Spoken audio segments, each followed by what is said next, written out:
Troisième épisode de notre podcast. Donc je suis Nathan de Plus Jamais Faible et je suis avec... Gianni de Train to Summit.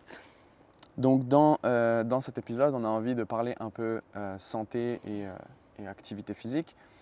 Et en fait, ça part du week-end dernier. En fait, je me baladais en ville et j'ai vu une affiche sur un bâtiment où c'était écrit « Les punaises de lit, ça gratte plus le gouvernement que le manque de médecins ». On ne va pas rentrer dans tout le côté politique, tout ça. Mais en fait, je me suis dit, aujourd'hui, qu'est-ce que font les gens pour être acteurs de leur santé, parce qu'on sait qu'il y a des manques de médecins, tout ça, d'accès aux soins. Donc, concrètement, qu'est-ce que les gens font pour éviter, entre guillemets, éviter ou limiter plutôt ces besoins-là. Ouais, et qu'est-ce qu'ils font aussi pour être en bonne santé? Ouais, voilà, exactement. Donc, j'attaque un peu sur les chiffres ou pas? Ouais, tu peux. Hein. Ok, Franchement. donc du coup, on a un peu fait des recherches sur ce qu'on appelle les causes de mortalité évitables. C'est dans le nom, c'est les causes de mortalité que tu peux éviter via au final des choses simples que tu peux faire au quotidien. Oui, des choses en fait que là, on va citer, mais qu'il n'y a pas besoin forcément de faire des recherches pour s'en rendre compte. C'est juste pour avoir des chiffres concrets. Au final, c'est du bon sens. Oui, c'est du bon sens, voilà, exactement. Exactement. Donc, j'ai fait des recherches sur Internet et j'ai pris vraiment les premiers sites avec les premiers résultats parce qu'au final, c'est ce que 90% des gens vont faire quand ils vont taper quelque chose sur Internet, ils vont prendre le premier lien qu'ils trouvent. Donc déjà, on va parler un peu de la cigarette. Donc si tu regardes sur le site de Santé publique France, en 2022, déjà c'est plus de 3 personnes sur 10 qui fument. Et puis le tabagisme, c'est la première cause de décès évitable. Et j'ai trouvé uniquement les chiffres pour 2015, mais c'est quand même 75 000 décès juste sur l'année 2015. J'aime bien aussi, il donne le chiffre de 6 personnes sur 10 de fumeurs qui souhaitent arrêter de fumer. Je ne sais pas ce que ça veut dire, souhaiter arrêter de fumer. Souhaiter, c'est dans les 10-15 ans qui suivent en général. Ouais, voire 20 ans. Voilà. Bref, voilà, ça me fait sourire, mais au final, c'est pas... Enfin, comment dire? C'est déjà une prise de conscience quand même. Il faut féliciter un peu cette partie-là. Même si après il faut passer à l'action, tu as quand même une prise de conscience que tu aimerais arrêter quelque chose. C'est ça, exactement. C'est mieux que si tu es dans le déni total en mode je fume et puis tant pis quoi. Exactement. Non, c'est sûr que tu as raison et il faut le souligner. Donc après, ils disent que le vapotage par contre augmente.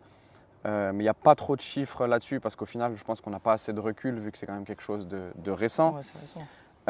Après, il y a quelques chiffres positifs, on va dire. sur les dernières années, on a une baisse de 3% donc de fumeurs chez les adultes, une baisse de 10%, chez les 17 ans. Voilà, bref, on sait que la clope, c'est un truc qui est assez commun, qu'on voit partout en fait. Ouais. Et je sais pas toi, mais moi quand j'étais déjà au collège, j'avais des potes qui fumaient oui. dès la 5e, 4e. Moi j'avais j'étais en peut-être 4, 5e, ouais, 3e, non 4, en 5e, 4e, et il y avait les 3e, ils roulaient dans les salles d'études quoi. Enfin, ouais, c'est pas normal. Moi je trouve ça C'est grave. Ouais, voilà. Dans mon entourage, il y a des gens qui ont commencé à fumer à 13 ans et qui ont arrêté à 30 ans. Ils ont arrêté, heureusement, mais t'imagines le nombre d'années passées à fumer. 17 ans quand même. Donc bref, voilà. Donc déjà, au niveau de la cigarette, de la clope, du vapotage, pose-toi la question, est-ce que tu fumes et qu'est-ce que tu fais pour essayer d'arrêter de fumer ou d'avoir déjà une prise de conscience, en fait, tout simplement. Et puis, ouais, c'est clair. Et puis souvent, pose-toi aussi la question, qu'est-ce que ça t'apporte vraiment? Parce qu'il y a beaucoup de gens qui vont te répondre, qui ne savent même pas ce que ça leur apporte, qu'au final, c'est devenu une habitude, en fait. En fait, c'est ça, j'allais dire, ça peut être une addiction, mais en fait, je trouve ça même pire que ça, c'est que ça devient une habitude. Ou alors, ce que les gens peuvent dire, c'est Ouais, mais c'est pour le côté convivial, le côté social. Mais faut arrêter. T'as pas besoin de te Non. cacher derrière la cigarette pour partager des moments avec les gens. S'il y a besoin pour prendre 5 minutes de pause toutes les 2 heures, Ouais, il faut fumer une bah- clope, sinon on t'interdit de sortir. Bah, prends 5 minutes à faire des pompes et des squats avec tes collègues, tu vois. Tu fais 5 minutes de gainage. Et puis bois un café sans ta clope. Et puis voilà, t'as aussi le. Enfin bref, voilà. Pour moi, c'est un peu un prétexte derrière lequel on se cache. Ouais, et puis moi, au-delà de ça, je voulais souligner un truc, c'est qu'il y a pas mal de personnes qui, des fois, quand tu essaies de leur faire prendre conscience que, bah voilà, tu fumes peut-être un paquet par jour, c'est peut-être pas très bon pour ta santé, et ils te disent très clairement, je m'en fous. Je m'en fous, et j'ai pas d'intérêt de fumer, mais je m'en fous d'arrêter, je vois pas l'intérêt d'arrêter en fait. Ouais, c'est non ça. plus. Et Ou, moi, ou alors, c'est pas le moment. c'est pas le moment, ouais, c'est pas le moment, non, en ce moment, tu comprends. Je suis surchargé de boulot. Non mais moi c'est ça m'attriste un petit peu de me dire que quand même il y a des personnes avec qui, même si tu essaies de leur faire prendre conscience de la dangerosité et de la gravité de fumer quand Ouais, même, c'est parce qu'il clair. faut dire que les choses c'est grave, et en fait ils s'en foutent totalement. C'est comme si demain on te disait mets-toi au sport, et que tu fais du sport et tu dis pourquoi tu fais du sport. Bon, je m'en fous, je fais du sport parce que c'est devenu une habitude. Alors qu'on sait tous que quand on fait du sport ou quand on a un objectif sportif, il y a un but derrière. Donc ce serait cool aussi que Ouais, et ces puis personnes-là qui se disent je m'en fous, essayer déjà de comprendre pourquoi tu fumes peut-être et d'essayer de te dire quelle serait la raison pourquoi je devrais arrêter. Au final le but de fumer, souvent, c'est de partager, d'avoir ce moment Ouais. convivial. Ou alors, des fois, c'est de déstresser. Ouais, déstresser totalement. Et au final, je pense que que. c'est ce qui ressort le plus, déstresser. Exactement. Et je pense qu'on est bien placé pour dire que le sport permet de faire tout ça. Oh, ouais, totalement. Et, Ouais, et il permet de faire tout ça, sauf qu'il n'a pas d'impact négatif, il a plutôt un impact positif sur ta santé. bah, si alors on le fait après- intelligemment, Alors oui. après, ça dépend la dose, hein. C'est comme tout, hein. La dose fait le poison. On parlera un peu plus tard nutrition, mais tu as beau manger des aliments sains, si tu les manges en excès, au final, ce ne sera pas sain. Ouais. Ce ne sera pas bon pour ta santé. Mais bon, bref. Totalement. Bon d'ailleurs en parlant de nutrition, il y a un truc qui me vient en tête, c'est des fois on cuisine avec de l'alcool dans nos plats. Ah ouais, enfin, t'as envie de rentrer comme ça dans le sujet de l'alcool. Bah ouais, là je pense la cigarette, on a bien traité tout ça. Au-delà des points négatifs et des points positifs, il y a un deuxième fléau, si on peut appeler ça comme ça, qui est T'inquiète, quand même pas mal présent, l'alcool. Enfin, j'ai les chiffres. t'as les chiffres? Ok, J'ai les chiffres. bah, Donc, let's go sur l'alcool. hein. donc toujours selon Santé publique France, ok, encore une fois, j'ai pris le premier site internet. Donc sur l'alcool, donc c'est un rapport de 2020, c'est quand même 41 000 décès par an. Ouais. Juste pour faire le parallèle avec la clope, c'était 75 000 75 décès. 000, ouais. Donc 41 000 décès par an, 16 000 décès par cancer et 9 000 par maladie cardiovasculaire. Donc en fait, c'est pas un décès direct, tu vois, Oui. Ouais, c'est une j'ai que le terme en anglais, mort à petit feu. c'est delayed, c'est retardé dans le temps, tu Ouais, vois. puis c'est une mort à petit feu en fait, tu t'éteins progressivement. en Ouais, fait, exactement. Par toi-même. Exactement. Mais au final, un peu comme la clope, hein. Ouais, final- au final, un peu c'est- comme la c'est clope. pareil. Mais, moi, il y Mais a- attends, simplement, Vas-y. juste pour terminer avec les chiffres, et c'est quand même Ah oui, ok. 32, enfin on va dire 33% des 18-30 ans, donc c'est clairement notre catégorie d'âge, des 33% qui consomment de l'alcool de façon hebdomadaire. Ouais. Et moi déjà, le premier truc que j'ai envie de dire, c'est que c'est vrai aussi pour la clope, mais je trouve ça encore plus vrai pour l'alcool, c'est à quel point c'est banalisé. C'est banalisé. Et tu vois, pour dire à quel point c'est banalisé, tu l'as dit tout à l'heure, c'est que tu as des gens qui cuisinent avec de l'alcool. Alors, je ne vais pas rentrer, je ne suis pas non plus dans cet extrême-là, ne pas cuisiner avec de l'alcool, ok. Mais je trouve ça grave à quel point c'est banal. Tu vois, bon, toi et moi, on ne consomme pas d'alcool. Non, pas du tout. On fait pas la fête au sens propre du terme. Ça veut dire que le week-end, on ne sort pas pour aller boire des coups avec les copains. Ça ne veut pas dire qu'on ne se voit pas entre potes. Ça veut pas dire qu'on profite pas non plus. Et ça ne veut pas dire non plus qu'on ne profite pas. On partage des choses, mais on ne partage pas des choses au travers de l'alcool ou d'une clope. Ouais. Enfin, d'une clope, une ou deux ou trois, quoi, t'as compris. Ouais. Ou 20. Mais voilà, pour cette tranche d'âge, c'est banal de sortir le week-end et de se mettre une caisse. Je dis pas que tout le monde sort pour se mettre une caisse, mais c'est un truc banal en fait. Non, mais C'est ça qui est grave, je trouve. moi j'ai un exemple qui me vient en tête, c'est que souvent tu as des potes qui peuvent très bien tout le temps venir te voir. Est-ce que ça te dit, on se voit, on va boire un coup dans un bar? Ok. Je vois pas l'intérêt forcément d'aller dans un bar, boire un petit coup ou d'aller en boîte de nuit ou quoi que ce soit pour boire de l'alcool, alors que tu pourrais très bien te rejoindre chez toi et faire un truc chill. Enfin, c'est chacun ses goûts en fait, encore une fois. T'es Mais pas obligé de boire de l'alcool quand même, faut ouais, le t'es dire. pas obligé de boire de l'alcool. Tu peux être chez toi en buvant de l'alcool ou chez toi sans boire de l'alcool. Mais il faut arrêter de banaliser le fait que le motif pour se voir et pour se rencontrer et pour retisser des liens d'amitié des fois avec des personnes que tu C'est n'as pas aller vues boire depuis un coup. longtemps, c'est aller boire un coup. Ça- C'est devenu normal. C'est aller boire un coup. Et en plus de ça, c'est genre c'est admis socialement que c'est comme ça en fait que tu crées du lien, que tu entretiens du lien, Oui. que tu as des relations sociales. C'est aller boire un coup. Et quand tu dis aller boire un coup, ok, je l'ai dit il y a 2 secondes, tu peux boire ce que tu veux, tu n'es pas obligé de boire de l'alcool. Ouais. Mais le fait est que cette phrase sous-entend aller boire une bière, aller boire un coup quoi. Ouais, aller boire un coup, bah, ça porte bien son nom. Voilà, Ouais. c'est ça, tu vois. J'ai jamais vu un groupe de potes qui se disent on va boire un coup et ils prennent que de l'eau au bar quoi. Ouais. Enfin, Bah nous on le ferait peut-être. Mais... ouais.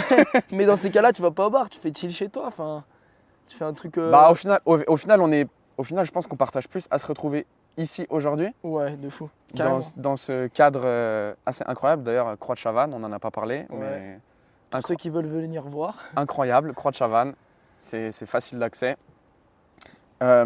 Mais voilà, en tout cas, je pense pour moi, ce qui résume vraiment bien l'alcool, c'est banal. Genre, c'est Ouais, banalisé. c'est À Noël, tu bois un coup.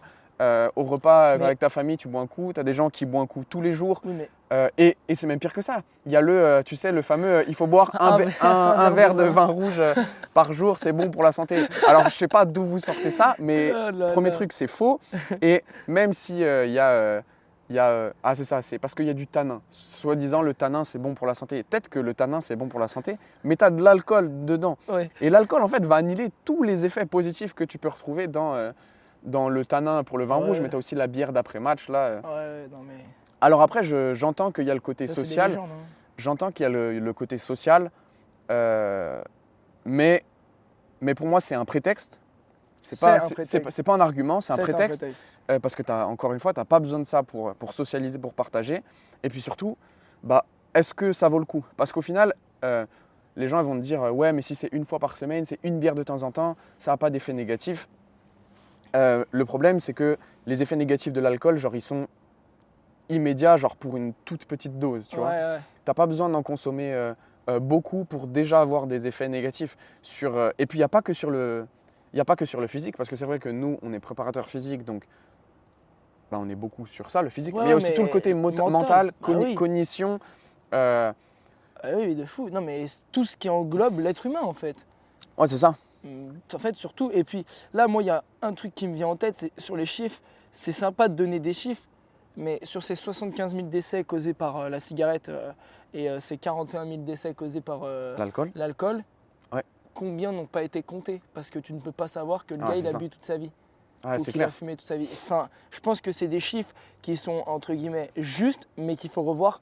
Et je pense que À la hausse. c'est rare de dire ça, mais à la hausse. À la Il hausse. faut revoir à la hausse. Ah, c'est certain. C'est certain qu'il faut revoir à la hausse. Parce que comment t'estimes que le gars, il est mort à cause d'une consommation d'alcool hebdomadaire? Si tu le côtoies pas forcément, ou, voilà. Surtout quand on l'a dit, c'est que souvent, les décès, c'est pas des décès immédiats, on le sait. Non, ouais, de fou. Et c'est d'ailleurs pour ça que c'est banalisé, parce que c'est pas une cause de décès immédiate. Oui, tu vois, en fait, le seul cas où on pourrait concrètement dire le gars est décédé à cause de l'alcool, c'est Lapsus révélateur. c'est le cas où le mec fait un coma éthylique et il meurt derrière. En gros, tu pourrais dire, bon bah voilà, Ouais, voilà. enfin, la cause principale, c'est le coma éthylique et la consommation d'alcool qui a fait qu'il est mort. Mais quand le gars a bu toute sa vie un petit verre de rouge tous les soirs, est-ce que tu peux réellement dire que c'est l'alcool? On ne sait pas. Selon moi, oui, ça impacte énormément. Il y a des gens qui vont te dire non, enfin voilà. Et au-delà de ça, moi, il y a un truc qui me vient en tête, c'est que au-delà de tous ces chiffres, quand tu parles à quelqu'un, moi perso, dans mes rendez-vous de départ ou dans des discussions avec certains de mes athlètes au tout départ de leur suivi, je fais un état des lieux de leur hygiène de vie. Ouais. Et quand tu dis est-ce que tu fumes, la réponse elle est très claire. Okay, c'est soit oui, soit non. Et quand c'est oui, c'est tant de cigarettes par jour ou tant par semaine. en paquet ou en nombre de cigarettes. En fait, c'est quand même objectif. C'est un nombre clair. Je fume tant. Quand tu parles à quelqu'un de l'alcool, c'est tellement banalisé que la personne va te dire ouais, je bois des fois dans la semaine, 2, 3 fois. En fait, les gens ne savent pas combien de fois ils boivent déjà par semaine. Donc en fait, c'est quelque chose qui est tellement banalisé que C'est ça. tu ne prends plus en C'est compte. pour dire. Tu ne prends plus en compte, tu fais pas attention, c'est juste ouais, j'en bois un petit peu. Et au-delà de ça, bon, même si dans la cigarette, on peut parler de après tout ce qui est drogue, bœuf, cannabis, enfin voilà, tout ce genre de choses. Au-delà de ça, l'alcool, tu as quand même des degrés d'alcoolémie différents. Enfin, Bien sûr. tu peux boire un rhum ultra fort ou une bière à 7%, c'est pas la même chose quand même. Et donc, c'est pareil, quelqu'un qui dit je bois un petit verre tous les soirs, s'il se boit un petit verre de rhum tous les soirs, ou un mec qui se boit une bière tous les soirs, C'est pas le même effet. les effets, c'est pas les mêmes. Enfin, Mais faut quand même rappeler C'est pas banal. que même avec une petite dose, ça Bah a oui. des effets ouais, négatifs. ça a des effets. Et puis, juste essayer de peut-être, ceux qui ont un problème avec l'alcool ou qui savent qu'ils ont une consommation d'alcool un peu trop élevée, essayer de faire pareil que les fumeurs, ou si tu fumes, essaye de faire pareil que pour tes cigarettes. Essaye de te rendre compte à combien de verres tu bois par semaine, de quel alcool et dans quelles circonstances en fait. Ouais, et combien de clopes, tout Voilà. ça. De Et traquer pareil. en fait. En Voilà. fait, même chose qu'on ferait pour une transformation physique De fou. quand tu veux traquer tes cales, bah traque en fait tes habitudes. Ouais, traque tes habitudes. Et là en l'occurrence, c'est des mauvaises habitudes. Bah ouais, des effets négatifs, enfin, y a pas... c'est quelque chose de négatif quoi. Alors, je pense qu'il faut aussi qu'on parle un peu de l'addiction. Ouais. Je retrouve pas ma définition de l'addiction. Ah oui, donc j'avais trouvé une définition. Si. Donc j'ai pris une définition sur le site, Pareil, le site du gouvernement.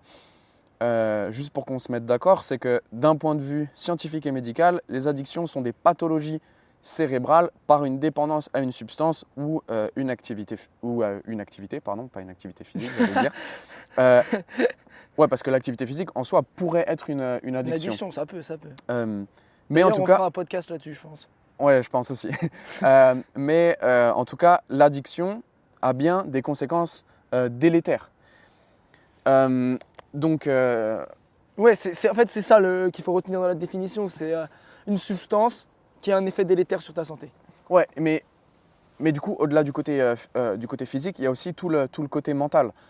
Et ça, on l'admet. On ne peut pas tout régler par le physique. Il y a un moment où si tu vas arrêter de fumer, il ne faut pas juste reprendre le sport. Peut-être Non. qu'il faut te faire accompagner, il faut te faire aider. Il y a des gens qui sont formés pour ça, qui sont spécialistes. Nous, on ne l'est pas. Mais Il y a voilà. des gens qui sont, Mais voilà, spécialistes là-dedans. Exactement. Mais leur métier. c'est pas parce qu'on l'est pas qu'on ne peut pas en parler, parce qu'on est quand même dans le sport. Et le sport, c'est la performance. Mais la base de la performance, ça reste la santé. Ouais, et au-delà de ça, même si tu fais de l'activité physique pour arrêter la cigarette ou l'alcool ou une quelconque addiction, c'est déjà un gros pas vers l'avant parce que ça veut dire que ton mindset, il est déjà orienté vers la progression, vers le processus de je veux essayer de passer à l'action. Quoi. Vers le processus. Vers le processus, retenez bien ce mot. Donc ouais, voilà, enfin... Je pense qu'au-delà de l'activité physique, le mindset est tout aussi important et la psychologie, Ouais, c'est ça, exactement. c'est la base, c'est numéro un. L'activité physique va être accessoire, même si c'est quand même très très très important. J'ai envie de te dire, quelqu'un peut arrêter de fumer sans faire d'activité physique en étant full focus sur son mindset. Mais quelqu'un qui est full focus sur son activité physique et qui n'a rien à faire de son mindset, il va peut-être pas réussir à arrêter de fumer. C'est sûr. Je suis Donc, d'accord avec toi. Voilà, au-delà de ça. Et puis du coup, là on parle beaucoup d'activité physique et tout, mais si on parle des personnes, si on oublie alcool, drogue, cigarette, si on parle des personnes qui ont un mode de vie ultra sédentaire et de l'inactivité en général, Ouais. c'est une autre cause de comme on appelait ça au début, une cause de mortalité évitable. Ouais, évitable, exactement. C'est une seconde cause qui est évitable. Et le piège est le même que pour la clope ou la cigarette, parce qu'en fait, c'est une mort à petit feu, tu vois. Ouais, une mort à petit feu. Et c'est encore un plus petit feu que pour la cigarette ou l'alcool, tu vois. Et puis moi j'aimais bien ce que tu as souligné dans les études, enfin dans ce que tu as lu, les articles, les études et tout, c'est la relation linéaire entre le temps de sédentarité par jour et la mortalité. Ouais. Ça, c'est quelque chose qui est frappant, quoi. En gros, ce que ça veut dire, c'est que plus tu es inactif, plus tu augmentes Tes chances de mourir. Ouais, en gros, c'est ça. Voilà, non, c'est ça. C'est ça, il faut dire. un peu cru. Il faut dire les termes. Donc ça, il y a une méta-analyse là-dessus qu'on peut retrouver sur Science Direct, où ouais, voilà, ils disent clairement que le manque d'activité physique entraîne une mortalité précoce, Ah non, mais ça, c'est fou. qu'on a quand même... je ne sais pas si c'est les chiffres pour la France ou si c'est des chiffres internationaux, mais auquel cas, je trouve que ça ne change pas grand-chose, mais il y a quand même 50% des adultes qui sont inactifs. Imagine, ça veut dire que là, on est deux. Il y en a un, moi je fais du sport Ouais. et toi t'en fais pas. Mais c'est même pas genre ils sont un peu actifs, c'est 50% qui sont inactifs. Bah, en vérité, je pense que de toute façon, il n'y a pas de juste milieu. Tu fais 30 minutes tous les 2 jours, tu es actif, plus que quelqu'un qui n'en fait pas, en fait. C'est sûr, de toute façon c'est sûr qu'il y a un spectre dans l'activité et l'inactivité. Mais voilà. Et puis l'activité physique, donc on vient de le dire, baisse l'indice de mortalité. Et en fait, il y a besoin d'une toute petite dose pour vraiment faire baisser considérablement l'indice de mortalité. En fait, tu vois, ils disent, donc il y a les chiffres de l'OMS, mais en gros, dès 15 minutes à 30 minutes d'activité physique par jour, et les bénéfices sur la santé sont énormes. Et dans activité physique, c'est pas faire du sport, c'est pas aller à la salle, c'est pas s'inscrire dans un club. Si déjà quand tu vas au taf, tu prends ton vélo ou tu marches, et ben déjà ça c'est de l'activité physique. Alors, quand tu vas faire tes courses, au lieu de te faire livrer, tu vas au magasin et tu portes tes sacs de courses, c'est de l'activité physique. Tu vas au parc, c'est une dépense énergétique. Tu vas au parc jouer avec tes enfants, c'est une activité physique. Et d'ailleurs je crois que c'est ça la définition un peu scientifique de l'activité physique, c'est toute activité qui entraîne une dépense calorique, une dépense énergétique. Ouais, de fou. Même si on pourrait dire, assis sur mon canapé, je dépense quelque chose. Oui, certes, mais... Enfin, voilà. Dans cette mini-dose de 15 à 30 minutes par jour ou tous les 2 jours, qui a des résultats énormes, des bénéfices sur la santé. Cardiovasculaire, mental, musculaire aussi. Et au-delà de ça, en fait, c'est que si on va plus loin dans le sport, on prend un débutant. En fait, c'est comme tout. C'est quand tu commences quelque chose, ta marge de progression, elle est énorme. C'est-à-dire, un petit effort va te donner de gros résultats. Tu prends quelqu'un d'expérimenté, un petit effort, il ne va pas avoir de résultats, il va être obligé de produire de gros efforts pour produire de gros résultats. Donc j'ai envie de te dire, si toi, tu es inactif, commence par quelque chose de petit, tu auras forcément des résultats au niveau de ta santé parce que tu passes de rien à quelque chose. Moi j'aime bien, c'est le syndrome de l'athlète sédentaire. C'est Sean Seal, encore une fois, qui parle pas mal de ça et qui en gros dit... T'as beau faire du sport 1h30 par semaine en musculation à très haute intensité ou quoi que ce soit, si 1 heure de basse intensité par semaine a des résultats sur ta santé et sur tes performances physiques, que ce soit vraiment d'un point de vue santé pure et dure, performance dans la vie de tous les jours ou performance en compétition ou quoi que ce soit, et ça veut dire qu'en fait, une mini dose a des résultats. Ça veut dire qu'entre guillemets, tu es en mauvaise santé, quoi. Enfin... Si la plus petite dose a un impact pour te faire progresser, ça veut vraiment dire qu'il y a quelque chose que tu fais mal, quoi. Ouais, en gros, pour expliciter ça, c'est ce qu'on appelle la relation dose-réponse. Ouais, voilà. Et en gros, dans le haut niveau, enfin, comment dire, plus tu as un niveau qui est important, plus tu vas avoir besoin d'une dose importante pour avoir des résultats. Ouais. Et donc, si la moindre dose te donne des résultats, ça veut dire, c'est pour dire à quel point tu pars de loin. Ouais. Donc, et que ta marge de progression est énorme. Énorme. Donc ça veut dire que tu es en mauvaise santé. Et je te rejoins là-dessus. C'est un peu le côté, on va dire, un peu négatif du spectre. Mais du coup, tu peux aussi voir le côté positif et te dire, ah ouais, en fait, j'ai une marge de progression qui est énorme. Si déjà faire 15-30 minutes d'activité physique par jour, ça me donne telle progression, si j'en fais un peu plus, t'imagines ? Et le gain que je peux avoir. Et du coup, je voulais donner un peu les recommandations générales de l'OMS. Donc l'OMS, c'est l'Organisation mondiale de la santé. Donc, ils donnent 150 à 300 minutes d'activité physique à intensité modérée par semaine. Et ou bien 75 à 150 minutes d'activité physique à intensité soutenue, encore une fois, par semaine. Et ça rejoint le fait qu'au final, il n'y a pas besoin de faire beaucoup pour avoir des gains. Non, Et c'est mieux que rien.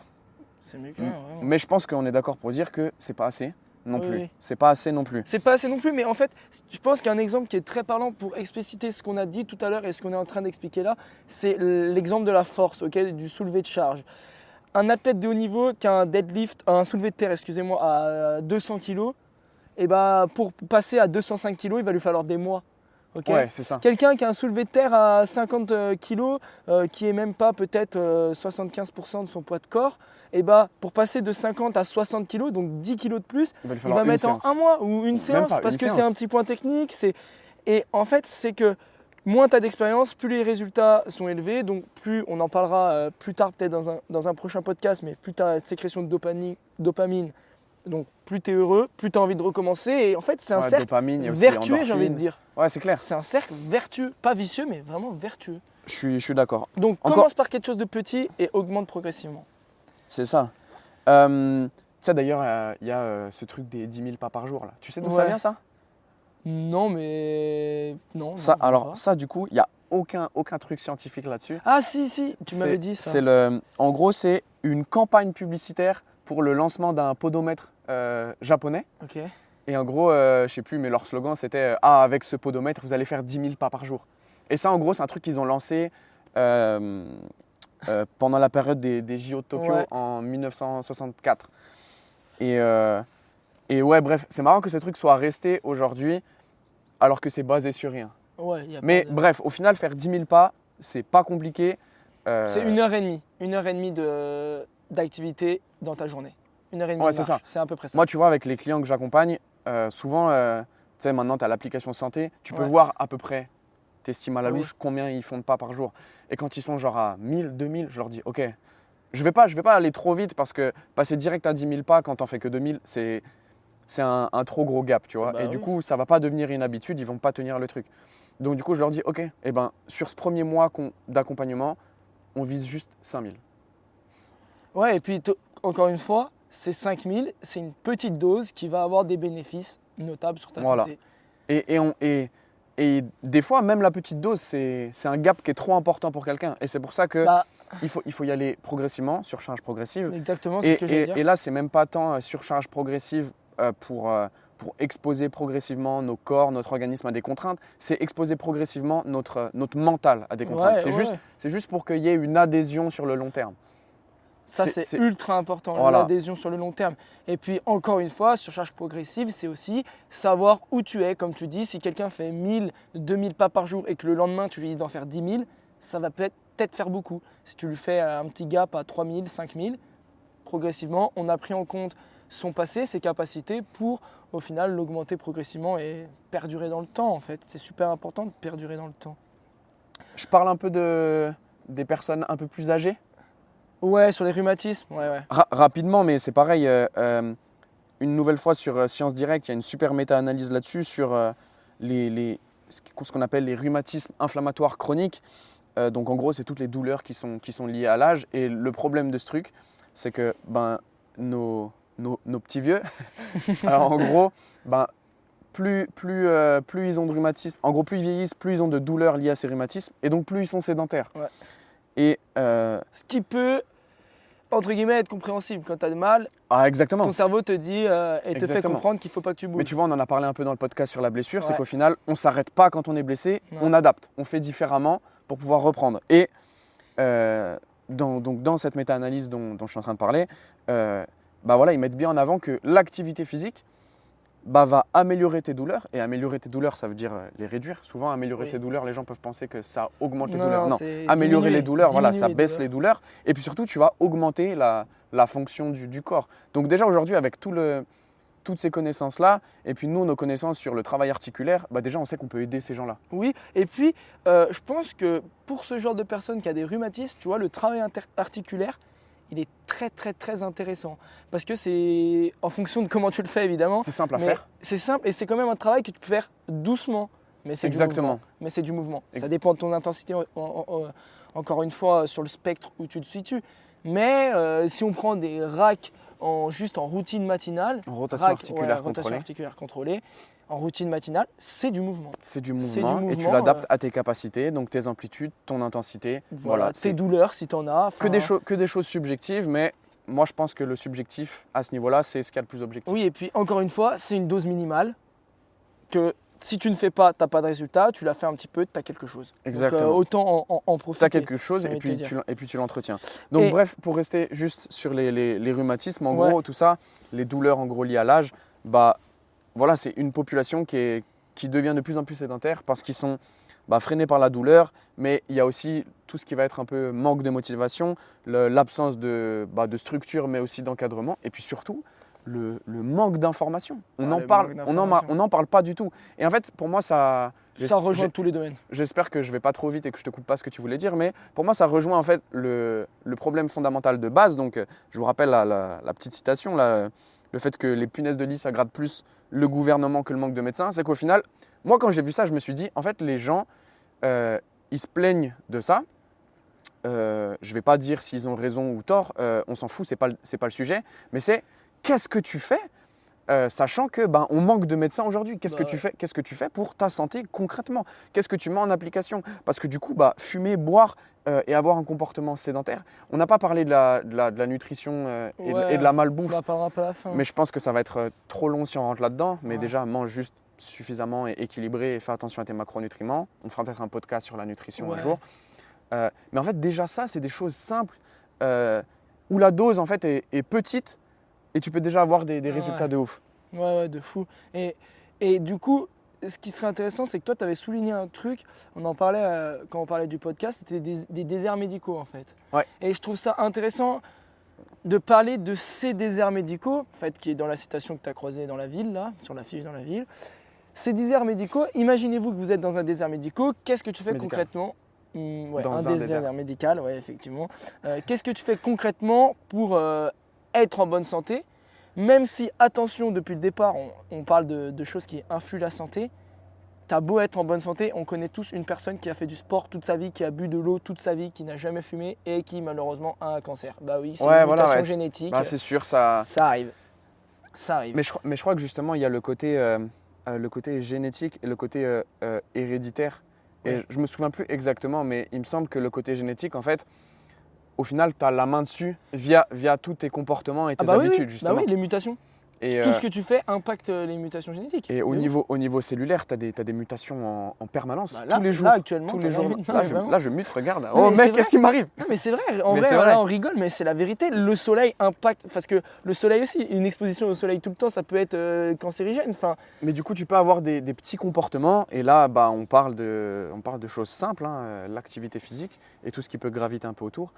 Tous ces petits comportements-là vont en fait aller dans le bon sens. Après, encore une fois, tu n'es jamais à l'abri que un jour, tu as un cancer et tu ne sais pas pourquoi.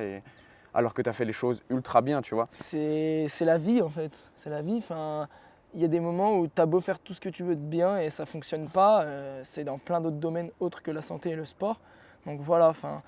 Mais j'ai envie quand même de remettre l'église au milieu du village en disant mets toutes les chances de ton côté Ouais, c'est ça. pour éviter. Tu sais que le risque, il est démultiplié si tu fumes, tu bois de l'alcool et que tu es sédentaire. Et puis, est-ce que c'est vraiment profiter de ta vie, tu vois? Souvent, l'argument des gens, c'est ça. Ouais. Hein. Ouais, mais je profite, je suis jeune. Ah ok, donc pour toi, profiter de la vie, c'est la consommer en fait. Ouais, voilà. En fait, encore une fois, on en revient au tout départ, perdurer. Il faut perdurer.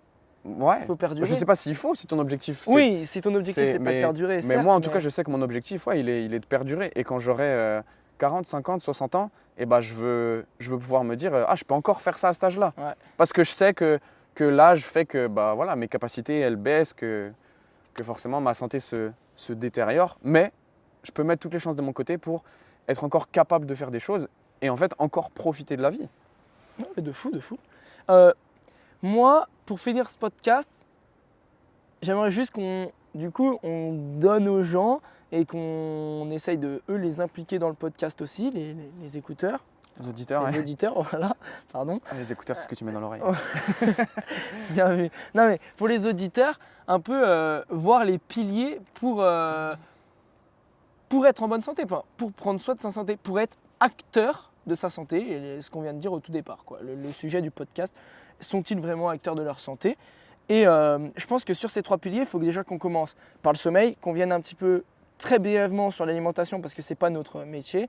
Pourquoi pas faire un podcast plus tard dessus avec nos connaissances. Et puis pour finir, là on va le plus débattre et là on va plus donner d'informations, c'est l'activité physique en fait.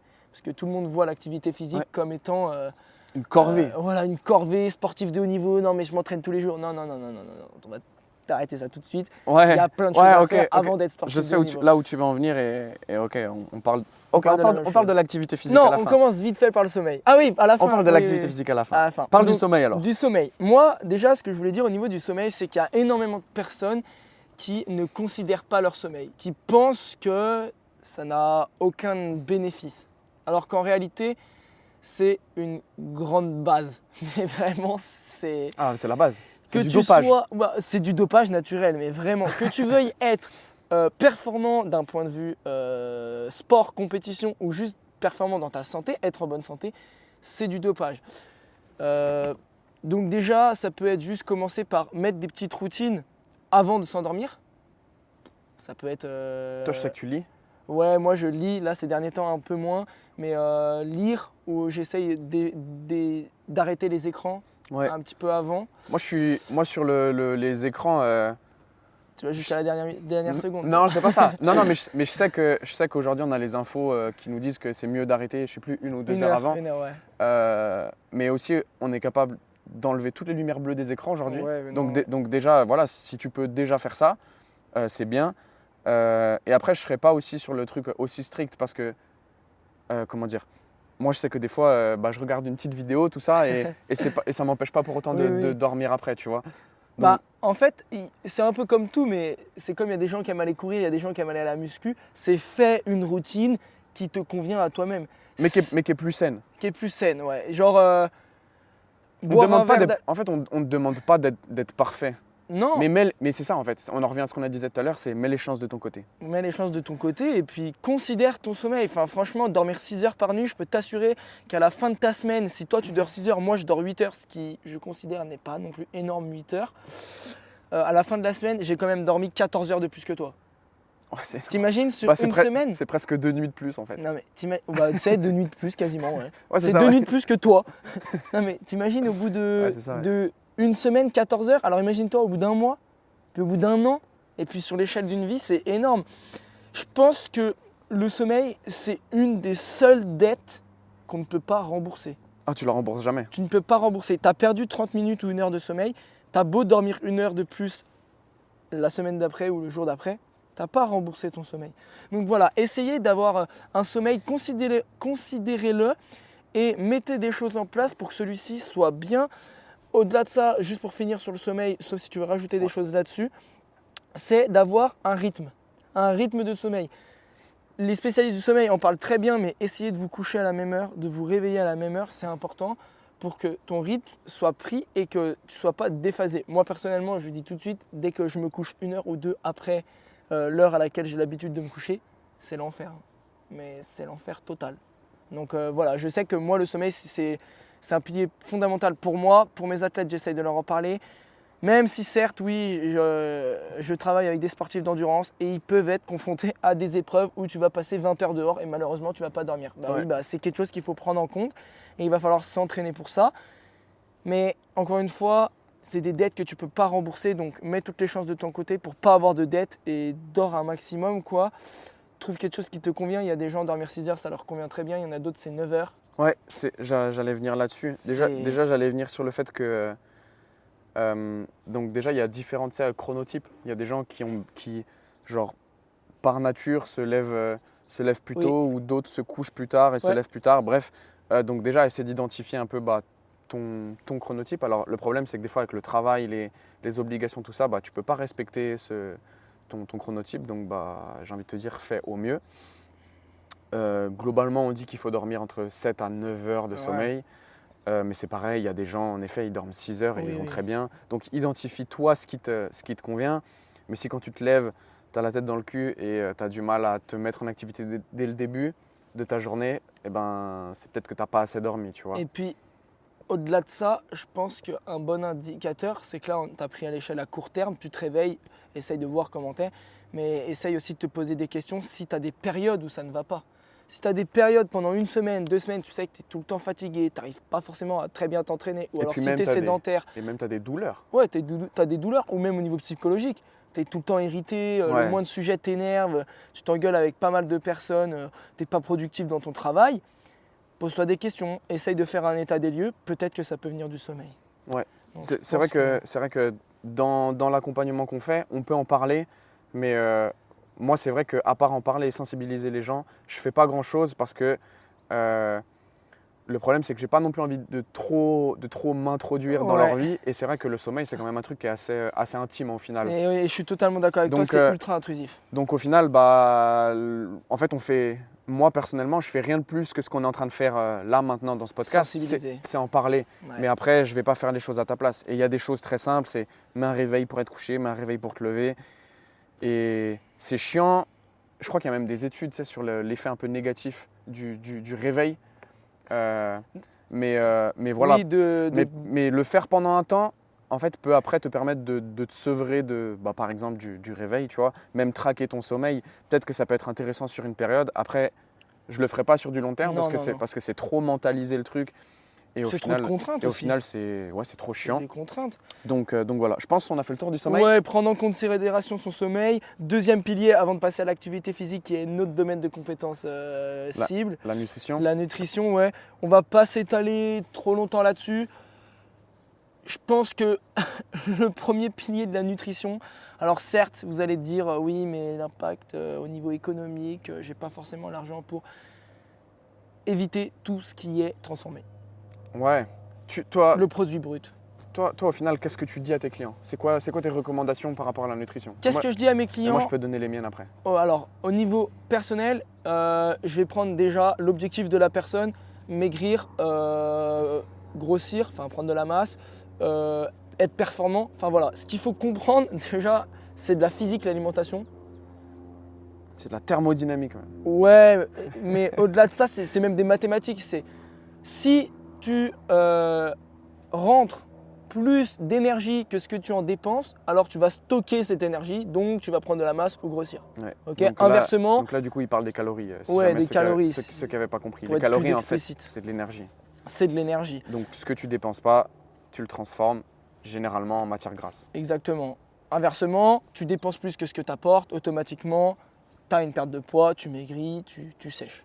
Voilà, point. C'est de la physique. Donc, peut-être essayer d'aller voir un professionnel juste pour faire un état des lieux de nos dépenses énergétiques au quotidien. Ça, ça peut être intéressant. Ouais. Savoir où tu en es. Ou Je alors dis pas des qu'il faut tout peser, tout calculer. Loin de là.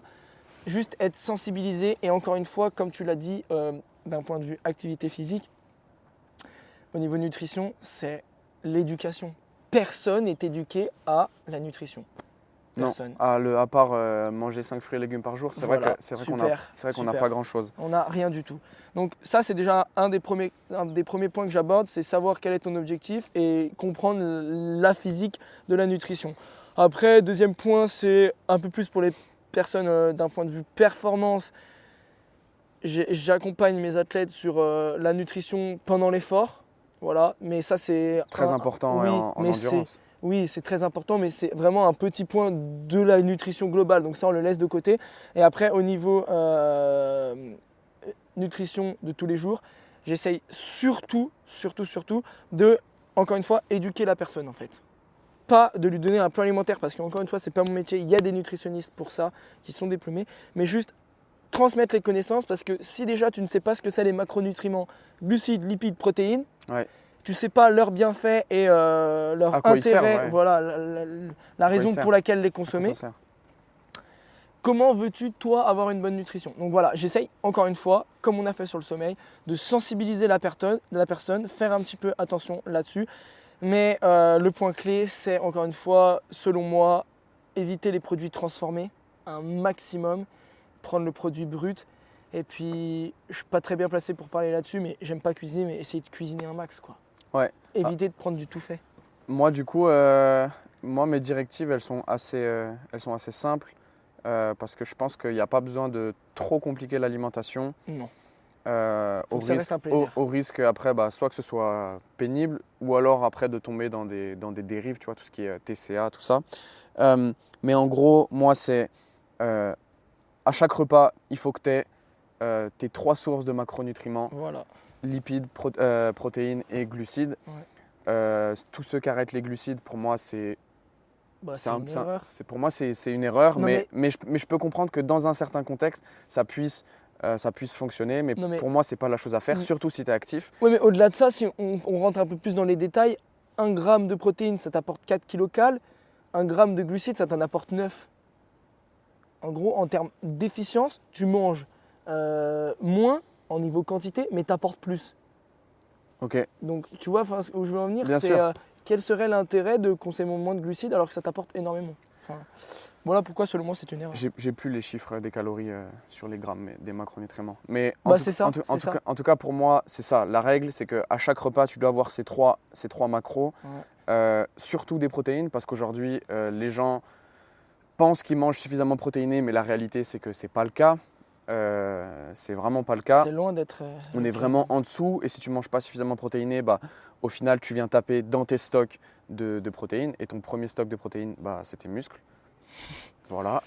Donc c'est pour ça que ça fait c'est aussi super important pour les personnes un peu plus âgées, parce que elles sont sédentaires, enfin de plus en plus sédentaires par rapport à ce qu'on a dit avant. Du coup, fonte musculaire, et puis après, c'est des personnes qui sont plus dépendantes en fait. Ah oui. En fait, qui deviennent dépendantes en fait, qui ont besoin d'être aidées. Ouais, et au-delà de ça, si on veut être très simpliste, c'est vraiment une image. Ton muscle, c'est de la protéine. Ouais, c'est ça, ouais. Donc si tu n'en apportes pas. C'est un steak. Ouais. Pour nourrir ton steak, il faut que tu manges un steak. Pas obligé, mais bon, bref. Désolé les végétariens. Donc pour moi, c'est ça, avoir ces 3 sources-là. Et en fait, c'est tout. Et en fait, en fonction de ton objectif, je vais adapter ça. Si tu veux perdre du poids, ok, peut-être qu'on va pouvoir baisser un peu les lipides. Mais au final, on sait que la règle qui régit un peu tout, c'est la balance énergétique, la dépense calorique. Donc, créer ce déficit calorique, on ne rentrera pas plus dans les détails. Et ceux qui disent, oui, mais j'ai une pathologie qui fait que nanani, nanana, qu'il y a un dérèglement hormonal, ok, certes, c'est possible, mais dans tous les cas, ça veut dire que tu n'es pas en déficit calorique si, par exemple, tu ne perds pas de poids. Voilà, bon, bref. Ouais, puis si on veut juste finir là-dessus, parce que tu as parlé de la balance énergétique, ce qui est... Au final, on en a beaucoup parlé. On en a beaucoup parlé, c'est la base, c'est un des concepts de base. Et si on reprend l'exemple de la voiture que j'avais pris dans la blessure, j'avais pris une voiture, on va prendre cette même voiture, imaginons que tu lui mets pas d'essence, elle avance pas. Ouais. Okay. Donc automatiquement, si toi tu n'as pas assez d'énergie, tu n'as pas d'énergie pour travailler, tu n'as pas d'énergie pour faire de l'activité physique, tu n'as pas d'énergie pour être productif, pour réfléchir. Enfin bref, cette énergie, c'est l'alimentation. Donc encore une fois, selon ton objectif, pense à l'énergie que tu apportes et l'énergie que tu dépenses, la balance énergétique. Super important. Et puis pour l'activité physique. Activité physique, vas-y. Vas-y, fais-toi plaisir. Par où commencer? Moi j'ai envie de te dire, commence par parler aux personnes qui pensent que le sport, c'est le haut niveau. Ouais, alors moi je m'entraîne presque tous les jours. On va dire 6 jours sur 7. Ouais, moi personnellement, j'ai eu des périodes où je m'entraînais 4 jours, des périodes où je m'entraînais 5 jours. Ces derniers temps, j'essaye de tester 7 jours sur 7 pour voir l'impact que ça a, parce qu'encore une fois, l'entraînement est une expérience. Donc voilà, j'essaye de tester un peu là-dessus sur 7 jours sur 7. Les résultats sont pas dingues. Peut-être gérer un peu sa charge d'entraînement. Ouais, un petit peu. En tout cas, voilà, c'est à peu près comme ça qu'on s'entraîne. Moi, c'est 6 jours sur 7. Et il y a beaucoup de gens qui viennent me dire ouais, mais toi, en fait, tu t'entraînes comme un sportif de haut niveau. Et en fait, je pense pas que ce soit vrai. Je pense que ceux qui sont sportifs de haut niveau s'entraînent bien plus que ça. Et en fait, c'est pas parce que tu t'entraînes tous les jours que c'est pour être sportif de haut niveau. On est vraiment très loin du compte. Peut-être que ça pourrait être intéressant de faire intervenir, si on arrive, un sportif de haut niveau pour vraiment qui nous donne un peu, tu vois, tous les sacrifices qu'il doit faire. Parce qu'on l'a déjà dit, mais en gros, quand tu fais du sport de haut niveau, il faut accepter de sacrifier une partie de ta santé. Et pour autant, ta santé reste quand même ton pilier de performance. Donc c'est un peu contradictoire, mais c'est la réalité du truc. Si on veut donner des chiffres, très concrètement, un sportif de bon niveau en sport d'endurance, il va s'entraîner 15 heures par semaine, 15-20 heures. C'est déjà un très bon niveau. Hein. C'est un mec qui est 15-20 heures par semaine, je te laisse faire le calcul, ça fait presque 3 heures par jour. Fais gaffe, il est peut-être atteint de bigorexie. Donc, c'est quoi la bigorexie? Ouais, t'inquiète. Donc, 15-20 heures, si on prend un sportif de haut niveau en période de stage, c'est jusqu'à 35, 40, 45 heures par semaine. Et des fois, ça, c'est même genre juste la discipline d'endurance. Par Ah exemple, oui. juste la course à pied. Voilà, Si donc, derrière, il fait de la prépa physique, tu peux rajouter encore quelques heures. on est très loin du compte. Très loin du compte. Tout ça pour dire qu'il ne faut pas quand même s'entraîner 15-20 heures par semaine. C'est Non. pas ce qu'on est en train de dire, mais que c'est pas parce que tu t'entraînes tous les jours que tu vas être sportif de haut niveau. Un autre truc aussi, c'est construire du muscle. Souvent, on pense que construire du muscle, c'est juste pour et soulever des grosses barres aussi, hein, j'ai envie de dire. Ouais. C'est juste pour flex. Gonflette. Ouais, la gonflex, c'est pas vrai. C'est pas juste pour ça. Il y en a aussi qui pensent que prendre du muscle, en gros, ça sert à rien, quoi, en fait. Oui, Ça sert à rien. alors que ça t'aide dans la vie de tous les jours. Alors qu'en fait, quand il faudra soulever ton canapé lors de ton déménagement, on verra si avoir du muscle, ça sert à rien. Quand il faudra aller faire une randonnée avec tes potes parce qu'ils t'auront dit d'aller faire une randonnée, les muscles, c'est tes jambes. Enfin, Voilà. Donc ça. Et au-delà de tout ça, un pilier de la santé, c'est ton cœur. Ton cœur, Ton cœur, c'est un muscle.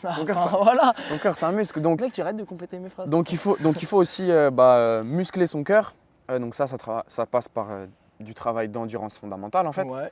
De basse intensité ou même de haute intensité. Ouais, ou même de haute intensité. Et puis même lors de musculation, ton cœur travaille. Hein. Ton cœur travaille. Et ce que je voulais dire aussi sur la prise de muscle, c'est que il y a aussi des gens qui disent ah non, moi je veux pas soulever des charges parce que sinon je vais prendre du muscle, donc je fais que du poids de corps. Alors déjà, penser qu'on peut pas prendre du muscle au poids de corps, c'est une erreur. Grosse erreur. Regarde tous ceux qui font Regarde là. Non, mais regarde tous ceux qui font du street workout. Alors certes, c'est un niveau de pratique qui est ultra élevé, mais regarde les physiques qu'ils ont et ils font que du poids de corps. Donc juste pour dire que déjà c'est faux, et puis le fait de soulever des charges, ça te permet de construire ta progression. Oui, mais au-delà... Et puis tu vas pas prendre du muscle comme ça. Tu sais, il y a cette fameuse phrase là, ah non, je vais pas passer mon permis de conduire parce que...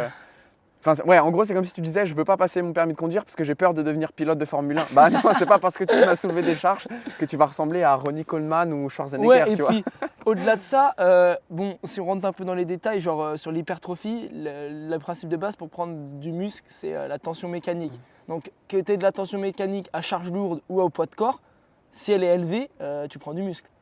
Ouais, oui. Donc non, c'est faux tout ça. Faut arrêter de penser que la charge te fait devenir beaucoup plus solide. Alors oui, encore une fois, si tu n'as jamais soulevé de charge, les premières charges que tu vas soulever vont développer une certaine masse musculaire. Ouais. Mais au bout d'un moment, tu vas jamais devenir Ronnie Coleman, ça. Non. Et puis au final, les physiques que tu trouves musclés ou trop musclés ont demandé des années de travail. Ouais. Ont demandé des années de travail. Et nous, on te demande de travailler sur des années, en fait, même toute ta vie au final. Toute ta vie. Mais même pas forcément de t'entraîner tous les jours. Mais c'est juste pour dire que si tu t'entraînes tous les jours, ça ne veut pas dire que tu es sportif de haut niveau. Vraiment Non, pas. Loin de là, loin de là. Et donc, on sait déjà que l'activité physique, que ce soit le travail d'endurance, on va dire cardiovasculaire à haute ou basse intensité, ou plutôt le travail de force et de développement musculaire, permet déjà de traiter la plupart des maladies chroniques qui sont non transmissibles. Donc il y a les maladies cardiovasculaires, il y a tout ce qui va être diabète, il y a tout ce qui va être cancer. Ouais. Il y a aussi un énorme point positif dont on n'entend jamais parler, mais c'est le boost du système immunitaire. C'est énorme. C'est le fait de faire du sport, augmente les capacités de ton système immunitaire, ce qui fait que tu es encore plus résilient face aux maladies, face aux infections. Ah ouais, et tu vas dans des périodes comme le Covid, le coronavirus, où tu arrêtes tous les gens, tu arrêtes toutes leurs activités physiques, forcément que le risque derrière, c'est qu'une fois que tu réouvres tout, les gens, en fait, vu ils portent des masques tout le temps, ils sont plus exposés à l'environnement et puis à l'activité physique, il y a de gros risques derrière qu'il y ait des maladies comme ça qui se développent, etc. Et je pense que ce que tu viens de soulever là, le boost du système immunitaire, c'est un des trucs le plus sous-estimés. Hein. Ouais, c'est clair. Le plus sous-estimé. C'est clair. Et puis, dernier point, je pense, sur l'activité physique. On en a parlé dans le podcast sur la blessure, mais c'est que, au final, quand tu es blessé, que tu as une blessure qu'on appelle musculo-squelettique, en gros, tout ce qui va être articulaire, pour faire simple, la meilleure chose à faire, c'est bouger.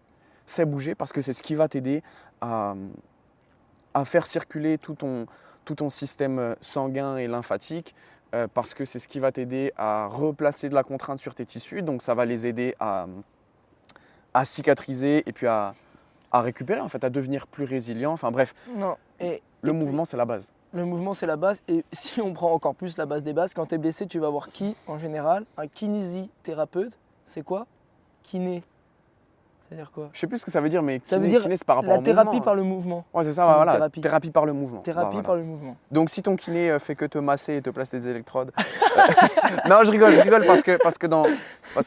parce que dans certains cas, dans certains contextes, C'est la vérité. la méthode. Non, mais c'est pas ça que je veux dire. C'est que dans certains cas, la méthode passive a ses, Ah oui, oui, a oui. ses intérêts. Et Bah, de on ouf. n'est pas en train de cracher sur la profession ou quoi. Non, mais elle a la méthode passive a sa place dans la rééducation. Mais la T'as une base, fourmi. Non, vraiment. c'est ça les aléas de l'extérieur, c'est qu'il y a une fourmi.